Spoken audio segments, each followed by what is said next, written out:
for having us back at WonderCon. It's an honor to be able to talk about the show. The reaction has obviously been surprising to us, to me in particular. I didn't ever imagine that it would be so intense. We designed it to be a ride. We designed it to be emotional. Of course, the show's a tragedy. Horrible things happen in every episode. But this landed in a different way for our audience, especially LGBTQ fans of the show.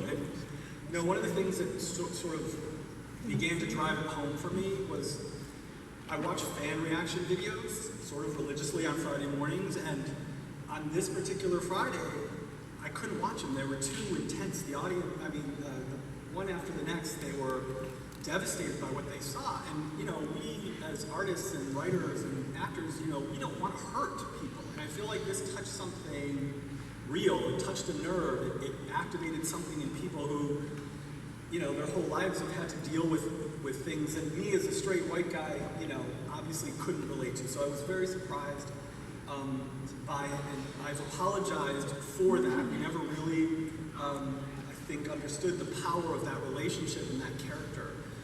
And so knowing what I know now, I would have done some things differently. That's an acknowledgement that I need to make, I think. Let me ask you a bit more about that, because you did an interview last week with TV Insider, and you mentioned that you felt, you stand by the story, and the story would stay the same, but yet you also have said that you would have it play out differently. Can you maybe elaborate on looking back now? Yeah, when you do press, for me, I'm not very good at it, frankly, and, I think I'll probably prove that today multiple times. The truth is, when I was answering that question, I was thinking that the question meant, and certainly in my mind it meant, would you still follow through with killing this character? And the answer is, I know it's not going to make everybody happy, but the answer is yes. But I would do things differently. I feel like, there's a couple things. There's three real areas here that I think I've messed up a little bit and would love to have done better. One is sort of my social media interaction with the fans in some way set up around this relationship an unrealistic expectation that Lexa would be okay and that she'd walk off into the sunset. And really the only promise explicitly that I've ever made about the show, and guys, I apologize for saying this, but nobody is safe. That's the kind of show it is. And so I do think that, I regret the way that I talked about the show on social, because obviously I'm excited. I get excited about the show. I love the fact that we have a bisexual lead. I love the fact that, a new audience came to the show because of this relationship. And I was excited, and I was sharing my excitement, and that was misinterpreted to mean that I was promising, a happy ending. And then the other thing is the show itself and the way the episode played out. I feel like there's a couple things that I wish we got better, did better, which one of them is the sex and death happening so close together. I definitely am uncomfortable with that juxtaposition now.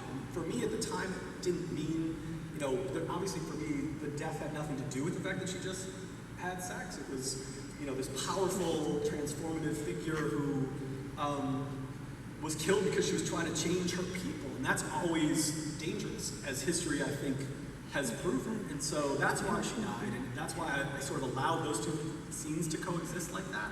But in hindsight, I do wish that I'd figured out a way to separate them somehow. And the other thing is the straight bully. A lot of people have said, Lexa was this amazing, powerful character, and she should have had a heroic death. And, on the one hand, I get that completely. She was, and I totally believe you when you say that that would have made it better for you. But at the same time, this show really doesn't traffic in heroic battlefield deaths, not to say we would never do that. Sometimes we do sort of self-sacrificial things, of course, and maybe that would have been a way to go, but I was trying to make a different point. I was trying to make the point that life is fragile, and somebody, even as powerful as Lexa, could die because she was in the wrong place at the wrong time. That was the tragedy that I was trying to underline. And again, I wish I knew more about this trope back then, and I wish because had I done my homework about it, I probably would have come upon the fact that in Buffy, a character that was also a lesbian died by a straight bullet, and I was unaware of that because I didn't watch that show. And so, I would have, for sure, just for creative reasons alone, tried to differentiate our execution of that idea. And so here that would have for sure been something that I would have tried to move the pieces around the board, but to try to make the same point that life is fragile. And then I'm not going to monopolize the whole panel, I promised, but the last thing is, my reaction to the reaction to college. This was mind-blowing for me, and I totally freaked out, and I, have never been associated with anything even close to it, and so it took me a while to figure it out. At first, I was obviously defensive. I retweeted some stupid things that I shouldn't have retweeted, took down pretty quickly, and eventually I was able to sort of take myself out of it and listen and understand where the anger was coming from and understand what we had sort of tapped into unintentionally. And, going forward, I think obviously we need to be aware of the power of the stories that we're telling and that our audience is seeing it through their own experience, and that, in this case, I underestimated for sure.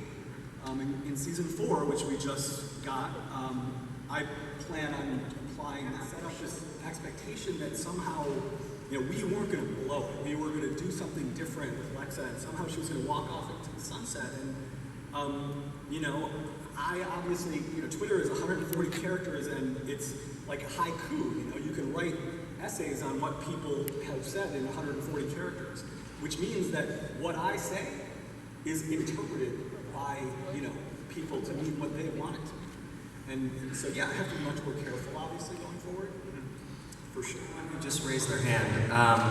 Don't forget that, before he came to the ground, he spent 4 or 5 months with these fine people. But before that, I think he had a pretty loving relationship with his parents on the Ark. And so his mom is alone on the ground, she's lost her husband, and if Monty turns his back on her, then she has nobody.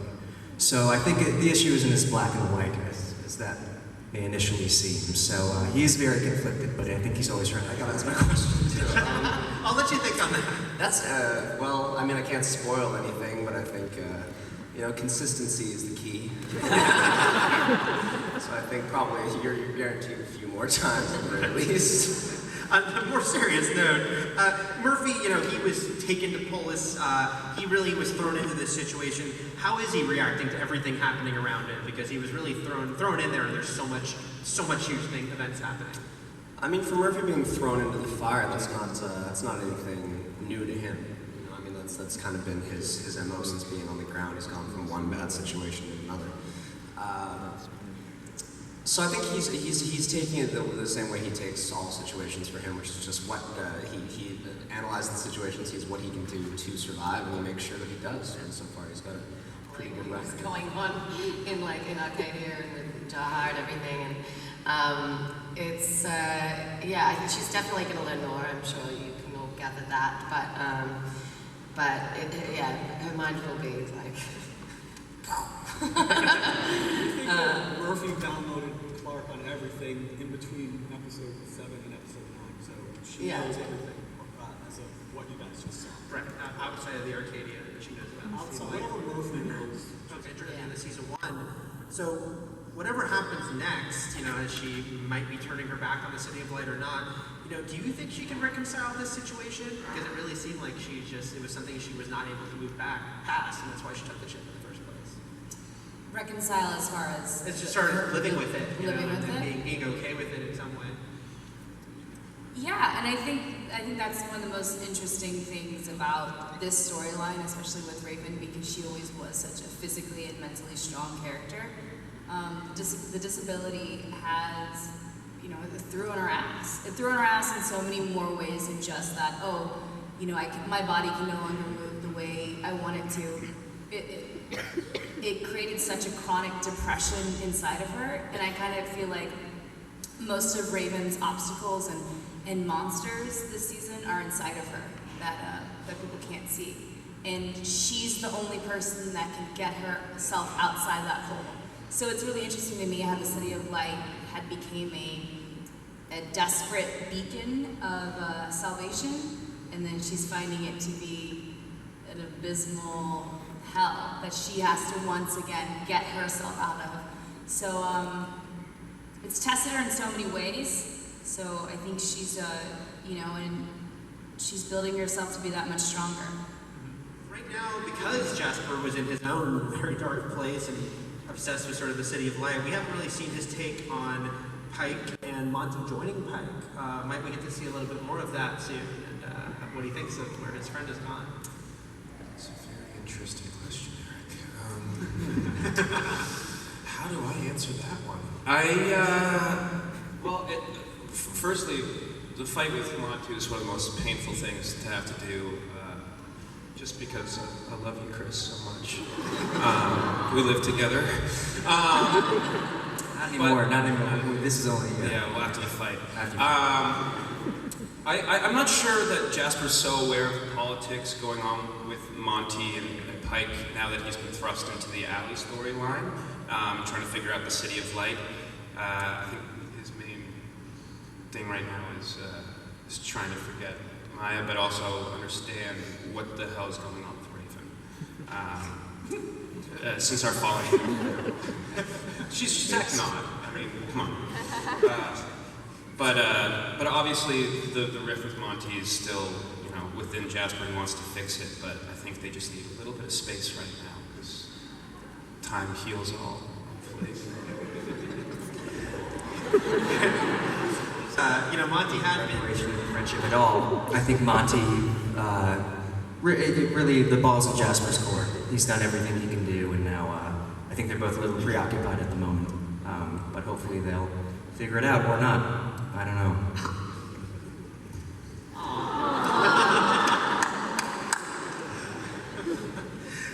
Let me ask.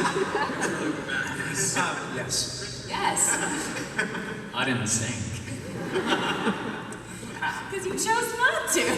No, actually, I think it was scripted that Bellamy doesn't. I read the Smile script. and nod. I read the scripts and I followed it.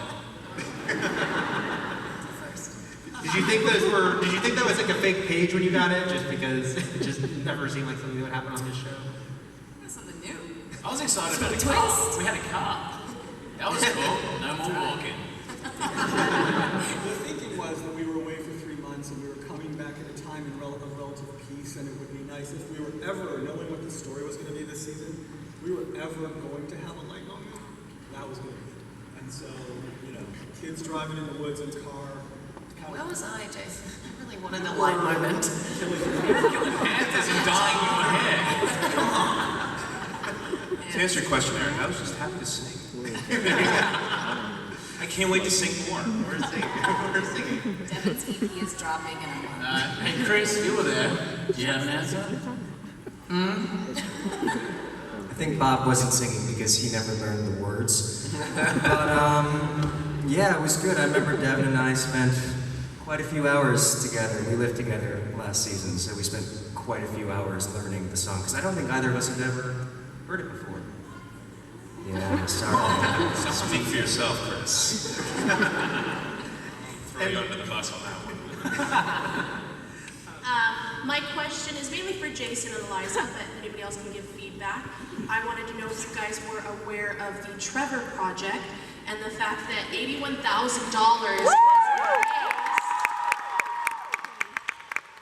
in honor of Lexa. So my question for you is, are you aware of the positive influence that the LGBT community has, and how will that influence you moving forward?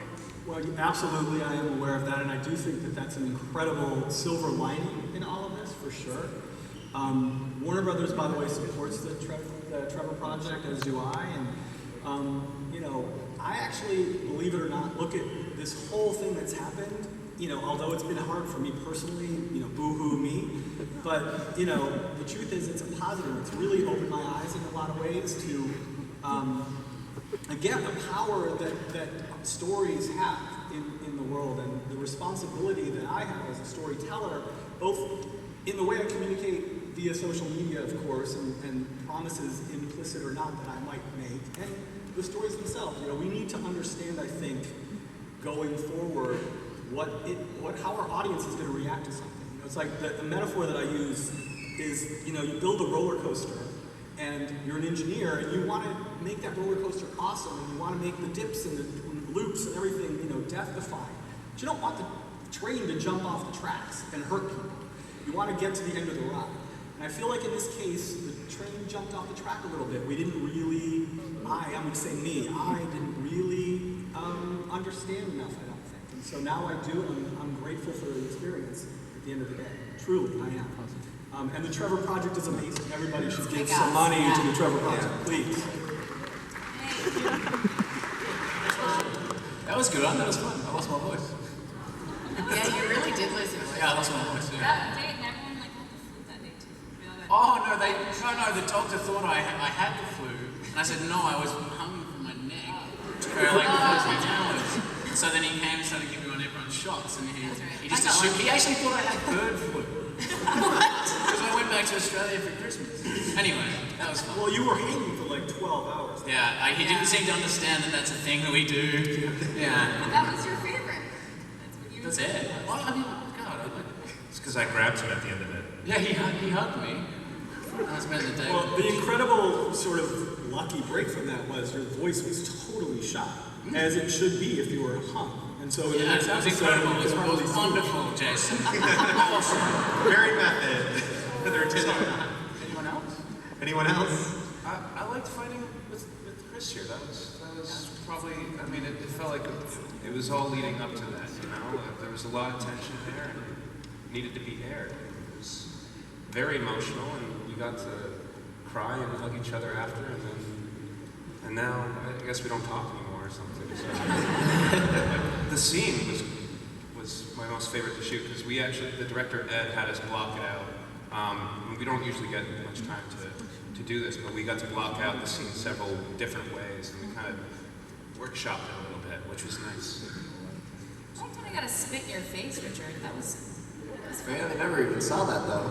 no one got to see it. But She that spat was- right in my face. But Richard's such a pro. I was like, how much spit? He's like, all of it. Oh, give me it. Give me it all, girl. I've been dreaming of this moment.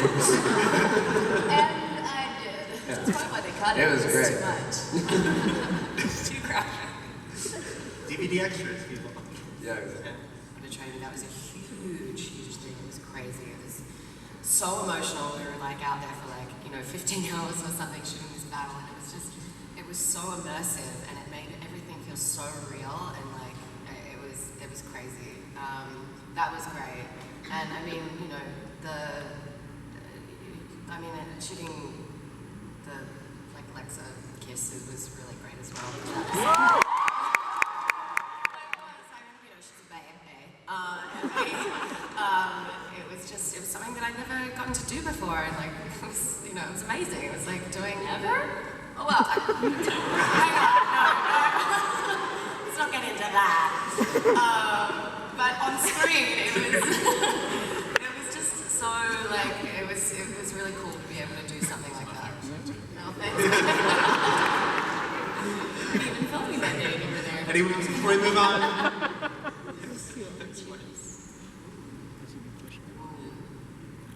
He's too nice.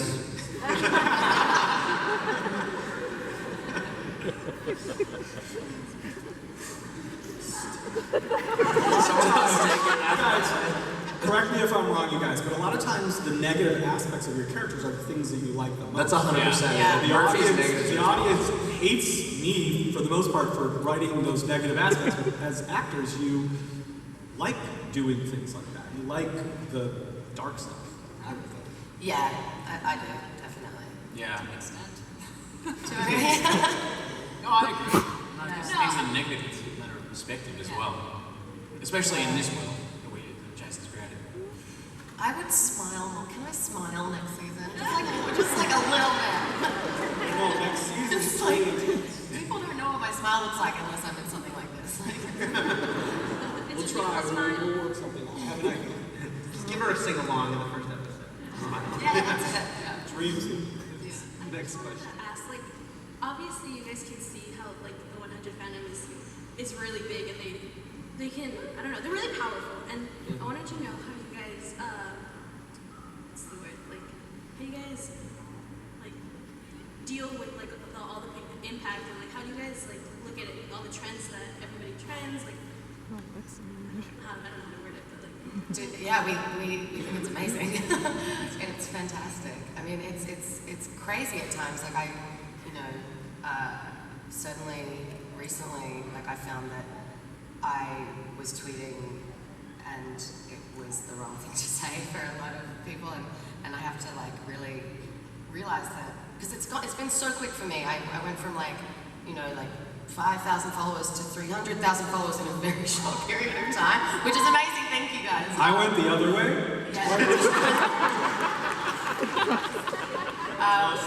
Yeah, but it's incredible the impact that you're having on people, and I think it's such a powerful platform. It's something that's very new to me, but it's like it's really cool. Yeah. I think we're all proud to have a very socially conscious fan base. You guys all rock. Yeah. For sure. Richard, fight on Trojans, fight on Trojans. Get the heck out. Okay, my question is for Bob. Remember last year? Remember last season? We're not going to talk about that. Oh, yeah. Okay. The comeback? Bob, I was diagnosed with anxiety and depression in 2014, and it really meant a lot when you decided to sell the shirts and donate to Beyond Blue. And speaking of platforms, I was wondering, is that something that you plan to do in the future, because it was really amazing to fans? Also, if I could have your name tag, that'd be cool. That was yeah, I can't see why I'm going to take it. No, I mean, I think, and to touch on having the social media presence and having a socially aware following and fandom of our show, it made me feel confident enough to express, and to support people with mental illness and to be able to voice that. I mean, it's something that I don't think should be taboo, and I don't think it, should, lessen your quality of life in any way, and you should be open and be able to talk about it. I'd like to support it more, and I'll look into that. But I'm glad that it helped, and I think it's something that should be talked about. Not everything should be kept in the nothing should be kept in the dark, really, and you should try and work through your problems. And you'll find more often than not that people are there and they want to talk about it, and everyone deals with their problems, and you shouldn't have to do that in silence. And I was just wondering, how do you guys feel about the Blake triplets, Bradbury, Bellamy, and Morris? Also, how do you feel about Crocs? Sorry, what was that last part? What was that last part? I have triplets? Yes. How do you guys feel about Crocs? The shoes? Okay. A lot of feelings. Yeah, they're mixed emotion on Crocs. Jason? I have no comment about Crocs. You're wearing some right now. I have no idea who the Blake triplets are. Is that a fan fiction thing?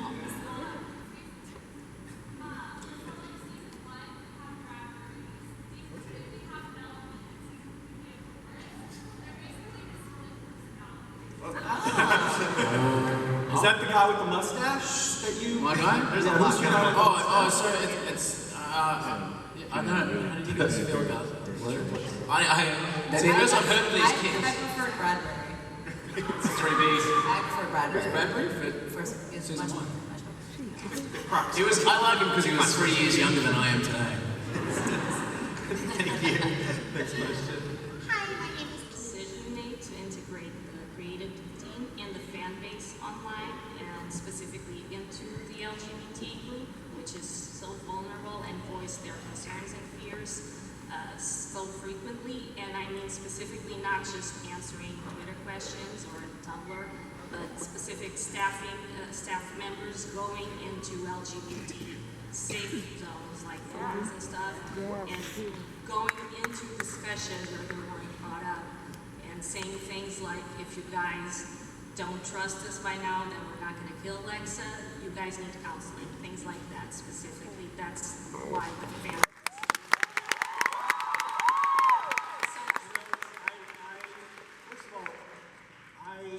If those things happen, then I don't doubt for a second that you are 100% right. I'm sorry. We didn't. It's not some grand conspiracy to hurt people. Speaking for myself, I was excited about that relationship. Really excited about it. It was a real part of the show, and a huge part of the season, obviously. And so I think my exuberance probably is to blame in part for people having this expectation that the end was going to be different. And I am sorry about that. As for what you're talking about, I'm not really aware of it. I don't really, again, it wasn't a grand conspiracy that we were trying to hurt people. We were just excited about a show that we wanted. And I realize now that, sort of the perfect storm of a case against me and against others on our show, I think you could really, I would love to ask the question, what possibly, we would be crazy and cruel if we were trying to deliberately hurt people. Like, we were trying to tell a story, we were excited about it, and in hindsight, obviously mistakes were made, as I said, and I'm sorry about it, but we never intended for it to be a painful experience for you, honestly. Do you think it's that interesting line of it, because of course you don't want to give away the secrets of your show, but at the same time, how coy can you be versus, what you say beyond that? Yeah, I mean, it's tricky, communicating about this show in particular and not ruining things is difficult, always. And I think less is probably more, for sure. And this was tricky. Again, I understand that somebody who was crushed by this episode, by this character's death, then looking back at the things, again, speaking only for myself, things that I was saying, like, this is the best episode ever, and, somebody who was crushed by it, looking back and remembering me saying, I think the best episode ever is the one that devastated me. Well, what an asshole you must think I am. But honestly, at the time that I was saying this is the best episode ever, I didn't realize that it was going to crush you. I thought it would be an emotional journey for sure. But, again, it's hopefully going forward I can apply the lesson, and be more careful, certainly, with the fans on social media. All right, guys.